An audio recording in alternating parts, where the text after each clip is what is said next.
Aujourd'hui, nous allons apprendre la configuration de l'antenne QD AP1300 AC1200. AP1300, c'est une antenne omnidirectionnelle qui a un débit de 1200 mégabits, qui a un port giga et qui peut permettre d'étendre la portée de la connexion internet sur une distance maximum de 300 mètres. Lorsque vous avez l'antenne QD AP1300, ça va vous permettre d'avoir un débit plus relaxant, un débit plus satisfaisant au niveau des utilisateurs. Déjà à partir de son port giga qui reçoit une bonne connexion de diffusion, vous allez avoir une flexibilité dans la diffusion du Wi-Fi au niveau des utilisateurs. Donc aujourd'hui nous allons voir sa configuration dans cette vidéo. L'antenne que vous voyez à l'écran là, l'image que vous voyez à l'écran là, c'est exactement l'antenne là que nous allons configurer dans cette vidéo. C'est l'antenne là qui est représentée là, c'est ça que nous allons configurer. Pour faire la configuration de l'antenne, dans un premier temps on doit connecter l'antenne à notre ordinateur, ce que j'ai déjà fait avec mon ordinateur, et vous lancez un navigateur de votre choix. Si vous ne lancez même pas de navigateur de votre choix, lui-même il prend un navigateur par défaut qui est sur votre ordinateur et s'ouvre en même temps dans une fenêtre. Donc quand j'ai connecté l'antenne à mon ordinateur, mon navigateur par défaut, c'est ça, et vous allez voir automatiquement que le truc est affiché. Quand vous cliquez ici, afficher la page de connexion du réseau, quand vous cliquez là-dessus, là vous allez voir que c'est l'antenne qui va vous présenter, QD, qui se présente, qui vous demande de créer un mot de passe, administrateur. Pour sécuriser votre appareil, veuillez créer un mot de passe administrateur. Donc ici, on est obligé de créer un mot de passe qui va nous permettre de nous connecter. Donc je vais créer un mot de passe là pour pouvoir me connecter. Vous créez un mot de passe de votre choix, hein, et le mot de passe a besoin d'avoir au minimum 8 caractères. Donc quand vous lisez ici, on a au moins 8 caractères et c'est recommandé de mettre au moins des caractères spéciaux, des alphabets A à Z, majuscules, minuscules, des symboles. Puis vous cliquez sur confirmer. Là, vous avez créé un mot de passe et prochainement, si vous voulez vous connecter sur l'antenne, c'est le mot de passe là que vous allez utiliser pour vous connecter. Quand vous rentrez sur l'interface en même temps de l'antenne, nous avons jusqu'à 5 modes que l'antenne peut être utilisée. Nous avons le mode routeur, mode point d'accès, nous avons rallonge sans fil, WISP puis mode client. Ce qui nous conseille ici, c'est le mode point d'accès qui nous concerne ici. Donc on prend mode point d'accès, on va passer par, généralement j'appelle l'option là mode quick setup ou bien mode visa. C'est le raccourci qui nous permet d'aller plus vite dans la configuration. Donc on va passer par le raccourci là pour aller rapidement dans la configuration. Puis vous cliquez sur prochain. Quand vous cliquez sur prochain, on va vous demander de choisir votre timing ou bien de choisir votre zone de temps. Donc nous on va choisir le temps universel. Donc j'ai cliqué ici pour choisir le temps universel. C'est pas obligatoire forcément de choisir le temps. Vous pouvez laisser ça. Si vous voulez le faire, vous pouvez le faire. Donc on prend le temps moyen que nous avons. On clique là-dessus. Puis on fait suivant. Quand on fait suivant, on va vous demander maintenant de faire encore suivant parce qu'on a choisi le mode point d'accès. On fait encore suivant. Quand on fait suivant maintenant, là vous allez renseigner le nom du Wi-Fi. Ici au niveau de 2.4, on a le Wi-Fi 2.4 paramètres sans fil. Vous mettez ici le nom que vous voulez donner à votre Wi-Fi. Moi je vais donner le nom à mon Wi-Fi link formation, link comme nom, link formation, link formation. Donc je mets le nom du Wi-Fi et en bas ici chiffrement, je vais mettre pas de cryptage, pas de cryptage. Je descends au niveau de Wi-Fi 5G maintenant, paramètres sans fil. Ici aussi, je mets le nom que je vais donner au Wi-Fi. Vous pouvez donner même nom. Moi, je vais mettre également formation, une link formation, link formation et -5G. C'est pas obligatoire. Je peux donner même nom, link formation, je peux donner le nom du Wi-Fi, il n'y a pas de problème. Mais c'est pour pouvoir différencier les deux Wi-Fi que j'ai fait ça. Puis vous descendez encore en bas au niveau de chiffrement, vous prenez pas de cryptage et vous cliquez maintenant sur prochain. Quand vous cliquez sur prochain et vous faites le résumé, on a pris le mode qu'on a pris, c'est le mode point d'accès que nous avons choisi. Et pour le 2.4, on a donné link formation et pour le 5G, on a mis link formation 5G. Puis vous cliquez sur Apply. Quand vous cliquez sur Apply, vous avez fini la configuration. Vous avez fini comme ça la configuration. Dès que vous avez fini la configuration, vous connectez maintenant l'antenne à votre routeur MikroTik. Quand vous connectez l'antenne à votre routeur MikroTik, vous vous reconnectez soit sur l'antenne ou soit sur votre MikroTik.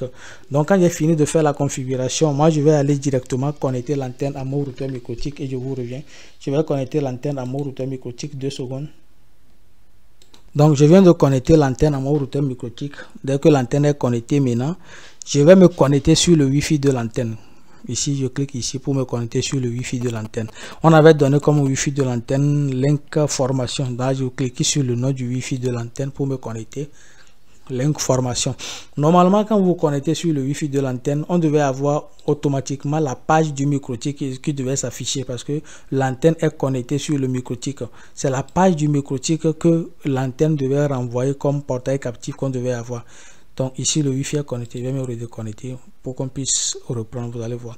Normalement quand je me connecte sur le Wi-Fi de l'antenne comme ça, link formation, parce que l'antenne est connectée sur le microtik, la page qui doit s'afficher normalement c'est la page de mon microtik qui doit s'afficher pour que je puisse m'identifier avec les tickets que j'ai à ma portée pour me connecter. Donc mais par contre quand je fais ça, normalement je dois avoir la page qui doit... j'avais déjà connecté mon truc là dessus. J'ai vu ça.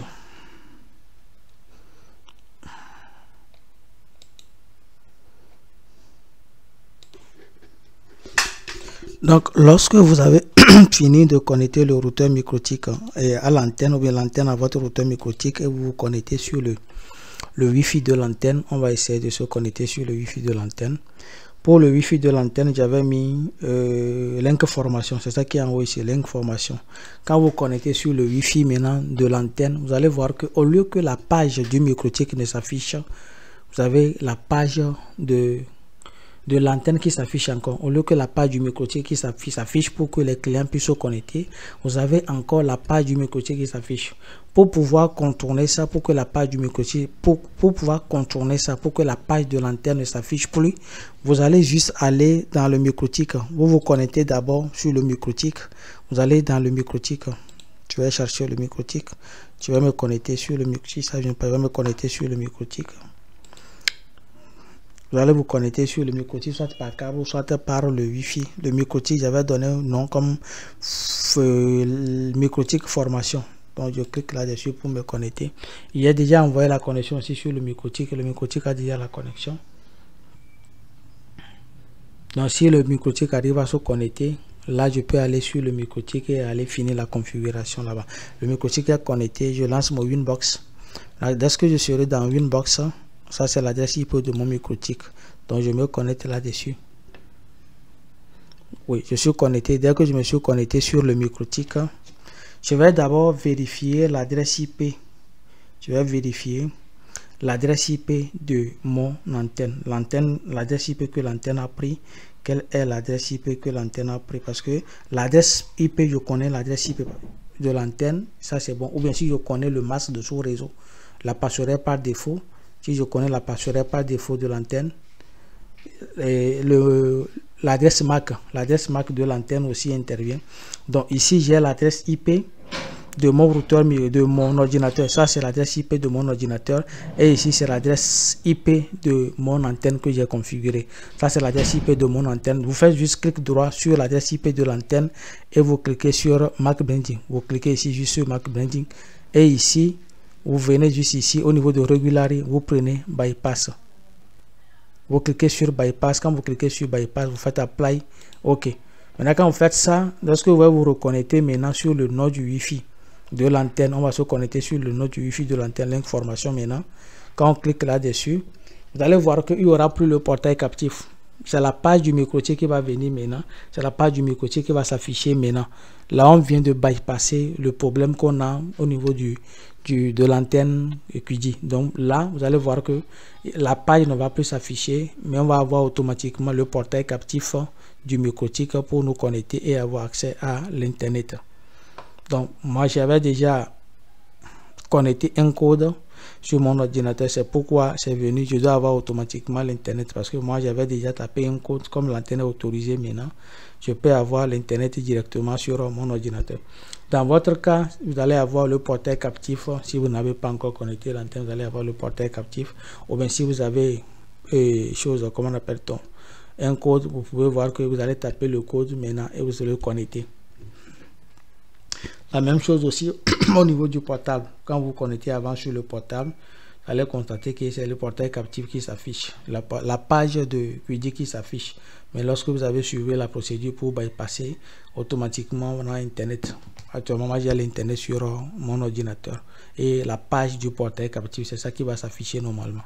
Bon, merci d'avoir suivi la vidéo et on se dit ciao ciao pour d'autres aventures.